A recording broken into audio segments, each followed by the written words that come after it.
ನಮಸ್ಕಾರ ವೀಕ್ಷಕರೇ, ತಮ್ಮೆಲ್ಲರಿಗೂ ನೆಮ್ಮದಿಯ ಮಾತು ಕಾರ್ಯಕ್ರಮಕ್ಕೆ ಪ್ರೀತಿಯ ಸ್ವಾಗತ. ಕಳೆದ ಸಂಚಿಕೆಯಲ್ಲಿ ಜನರೊಟ್ಟಿಗೆ ಹೇಗೆ ಸಂವಹನ ಮಾಡಬೇಕು, ವೇದಿಕೆಯಲ್ಲಿ ಹೇಗೆ ಮಾತನಾಡಬೇಕು ಅನ್ನುವಂಥ ಒಂದು ಕೌಶಲ್ಯಗಳನ್ನು ತಿಳ್ಕೊತಾ ಇದ್ವಿ.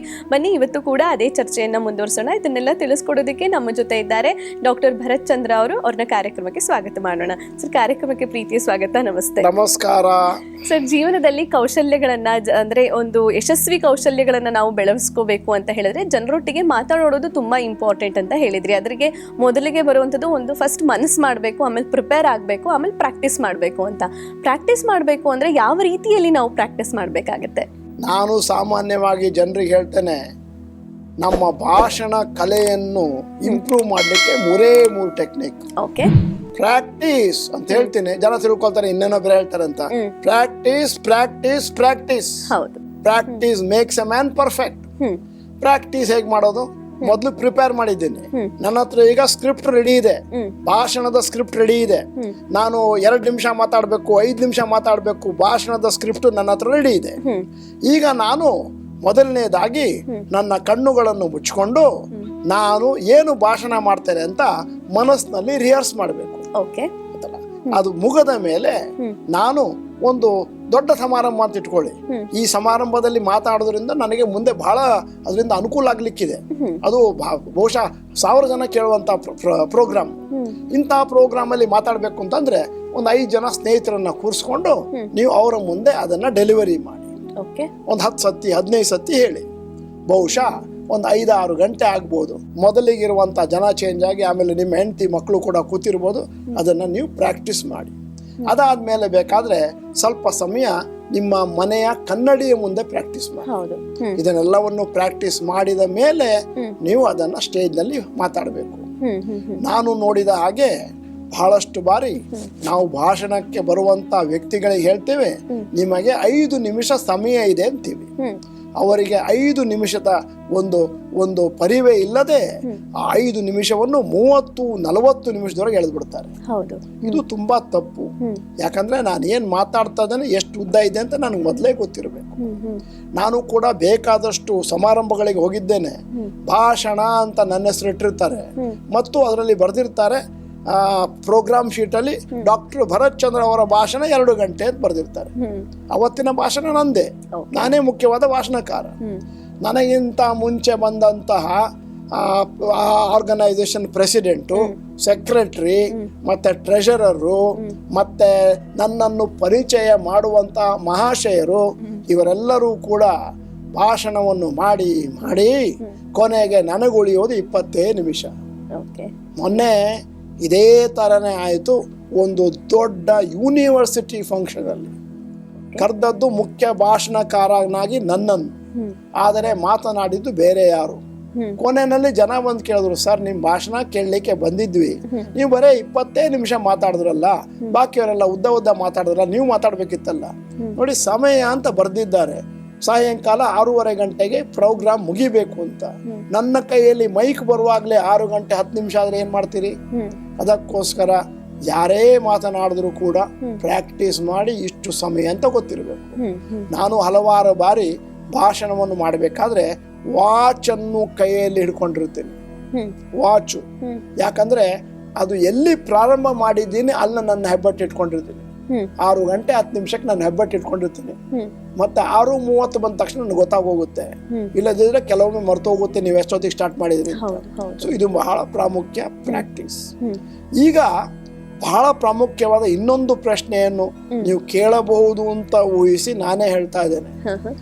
ಭಾಷಣವನ್ನು ಪ್ರಾರಂಭ ಮಾಡುವುದು ಹೇಗೆ? ಭಾಷಣವನ್ನು ಪ್ರಾರಂಭ ಮಾಡಲಿಕ್ಕೆ ಗೊತ್ತಿಲ್ಲ ಅಂತಂದ್ರೆ ಜನ ಬಹಳ ನೀರಸವಾದಂತಹ ಪ್ರೆಸೆಂಟೇಶನ್ ಕೊಡ್ತಾರೆ. ಅದರಿಂದ ಪ್ರತಿಯೊಬ್ಬನು ಕೂಡ ಭಾಷಣವನ್ನು ಆರಂಭಿಸುವ ಟೆಕ್ನಿಕ್ಗಳನ್ನು ಕಲಿಬೇಕು.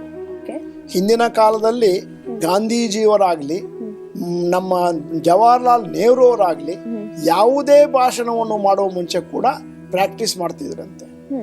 ಆದ್ದರಿಂದ ಅವರೇ ಮಾಡ್ತಾರೆ ಅಂತಂದ್ರೆ ನಾವು ಮಾಡಲೇಬೇಕಾಗುತ್ತೆ.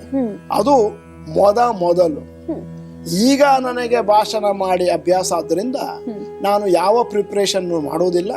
ಮನಸ್ಸಿನಲ್ಲಿ ಯೋಚನೆ ಮಾಡ್ಕೊಳ್ತೇನೆ. ಇವತ್ತು ಮೈಂಡ್ ಕಂಟ್ರೋಲ್ ಬಗ್ಗೆ ಮಾತಾಡ್ತಾ ಇದ್ದೇನೆ. ಇವತ್ತು ನಾನು ಅಸರ್ಟಿನೆಸ್ ಟ್ರೈನಿಂಗ್ ಬಗ್ಗೆ ಮಾತಾಡ್ತಾ ಇದ್ದೇನೆ, ಇವತ್ತು ನಾನು ಫೈನಾನ್ಷಿಯಲ್ ಪ್ಲಾನಿಂಗ್ ಬಗ್ಗೆ ಮಾತಾಡ್ತೇನೆ ಅಂತ ಕೇಳ್ತೇನೆ. ಎಷ್ಟು ಸಮಯ ಅಂತ ಕೇಳ್ತೇನೆ. ಆ ಸಮಾರಂಭದ ಆಯೋಜಕರ ಹತ್ರ ಅವ್ರು ಹೇಳ್ತಾರೆ 30 ನಿಮಿಷ. ನಾನು 30 ನಿಮಿಷಕ್ಕೆ ಆ ಭಾಷಣವನ್ನು ನನ್ನ ಮನಸ್ಸಿನಲ್ಲಿ ಅಡ್ಜಸ್ಟ್ ಮಾಡ್ಕೊಂಡ್ಬಿಡ್ತೀನಿ. ಇದು ಹಲವಾರು ವರ್ಷಗಳ ಕೃಷಿ ಆದ ಮೇಲೆ ಈಗ ಭಾಷಣವನ್ನು ಪ್ರಾರಂಭ ಮಾಡುವುದನ್ನು ಚೆನ್ನಾಗಿ ಮಾಡಿದರೆ ಆಗ ಜನ ನಿಮ್ಮನ್ನು ಜೀವನ ಪರ್ಯಂತರ ನೆನ್ಪಿಟ್ಕೋತಾರೆ. ಸಾಮಾನ್ಯವಾಗಿ ಏನಾಗುತ್ತೆ ಅಂತ ಹೇಳ್ತೇನೆ, ನಿಮ್ಮ ಪರಿಚಯ ಭಾಷಣ ಮುಗಿದು ನೀವೀಗ ಸಮಾರಂಭದಲ್ಲಿ ನಿಮ್ಮ ಭಾಷಣವನ್ನು ಪ್ರಾರಂಭ ಮಾಡಬೇಕು. ಭಾಷಣ ಅಂತ ಬೇಡ, ಕೆಲವೊಮ್ಮೆ ನಾವು ಯಾವುದೋ ಸನ್ನಿವೇಶದಲ್ಲಿ ನಮ್ಮನ್ನು ಸುಮ್ಮನೆ ಕರೀತಾರೆ, 1-2 ಮಾತುಂತ ಕರೀತಾರೆ. ನಾವು ದೊಡ್ಡ ಭಾಷಣಕಾರ ಅಲ್ಲ, ಆ ದಿನದ ಮುಖ್ಯ ಭಾಷಣಕಾರ ಅಲ್ಲ, ಆದರೂ ನಮ್ಮನ್ನು ಕರೀತಾರೆ. ಆಗ ಏನಾಗುತ್ತೆ ಅಂತ ಹೇಳ್ತೇನೆ, ಸಾಮಾನ್ಯವಾಗಿ ಕುಳಿತಂತ ಒಂದು ಸಭೆಯಲ್ಲಿ ಗಂಡಸರು ಒಂದ್ ಸೈಡಲ್ಲಿರ್ತಾರೆ, ಹೆಂಗಸರು ಇನ್ನೊಂದು ಸೈಡಲ್ಲಿ ಇರ್ತಾರೆ. ಮಕ್ಕಳು ಹಿಂದುಗಡೆಯಿಂದ ಲಗೋರಿ ಮತ್ತೆ ಕ್ರಿಕೆಟ್ ಮತ್ತೆ ಐಸ್ ಪೈಸ್ ಆಡ್ತಿರ್ತಾರೆ. ನಿಮ್ಗೆ ಗೊತ್ತಲ್ಲ, ಅವ್ರು ಯಾರು ಭಾಷಣ ಕೇಳೋರಲ್ಲ. ಗಂಡಸರು ಮುಂದಿನ ಪ್ರಮೋಷನ್ ಬಗ್ಗೆ ಮಾತಾಡ್ತಿರ್ತಾರೆ, ಹೆಂಗಸರು ಆಭರಣ ಮತ್ತು ಮನೆಯಲ್ಲಿ ಏನು ಅಡಿಗೆ ಮಾಡಿದ್ರೆ ಅದ್ರ ಬಗ್ಗೆ ಮಾತಾಡ್ತಿರ್ತಾರೆ. ನಿಮ್ಮ ಭಾಷಣವನ್ನು ಕೇಳಲಿಕ್ಕೆ ಯಾರು ರೆಡಿ ಇಲ್ಲ. ಈಗ ನೀವು ನಿಮ್ಮ ಭಾಷಣವನ್ನು ಸ್ಫೋಟಕವಾಗಿ ಪ್ರಾರಂಭ ಮಾಡಿದ್ರೆ ಆವಾಗ ಅವರೆಲ್ಲರೂ ಕೂಡ ತಮ್ಮ ಕುರ್ಚಿಯಿಂದ ಮುಂದಕ್ಕೆ ಕುಳಿತು ಹೀಗೆ ನೋಡ್ತಾರೆ, ಅಲರ್ಟ್ ಆಗ್ತಾರೆ, ನಿಮ್ಮ ಭಾಷಣಕ್ಕೆ ಕಚ್ಚಿಕೊಳ್ತಾರೆ. ಆದ್ದರಿಂದ ಭಾಷಣವನ್ನು ಆರಂಭ ಮಾಡುವುದು ಹೇಗೆ ಅಂತ ಒಂದು ಬ್ಯೂಟಿಫುಲ್ ಆಗಿರೋ ಫಾರ್ಮುಲಾನ ಕಂಡುಹಿಡಿದಿದೆ. ಬಹುಶಃ ಈ ಫಾರ್ಮುಲಾ ಯಾರ ಹತ್ರನೂ ಇಲ್ಲ, ನನ್ನ ಹತ್ರನೇ ಇರೋದು. ಫಾರ್ಮುಲಾದ ಹೆಸರು Chinese hats seldom impress European queens ಅಂತ ಹೇಳಬೇಕಾದ್ರೆ ನಿಮ್ಮ ಮುಖದಲ್ಲಿ ಆಶ್ಚರ್ಯದ ಒಂದು ನಮೂನೆ ಕಾಣ್ತಾ ಇದೆ. ಹೌದು, Chinese hats seldom impress European queens ಅಂದ್ರೆ ಏನು? ಮೀನಿಂಗೇ ಇಲ್ವಲ್ಲ. ಇದೆ, ಅದರ ಎಲ್ಲ ಪದಗಳದ್ದು ಮೊದಲ ಆಲ್ಫಾಬೆಟ್ ಅನ್ನು ತಗೋಬೇಕಾಗುತ್ತೆ. ಚೈನೀಸ್ ಅಂದ್ರೆ ಸಿ ಅಂದ್ರೆ ಕ್ಯೂರಿಯಾಸಿಟಿ, ಅಂದ್ರೆ ಅರೌಸ್ ಕ್ಯೂರಿಯಾಸಿಟಿ ಮೊದಲನೇ ಟೆಕ್ನಿಕ್.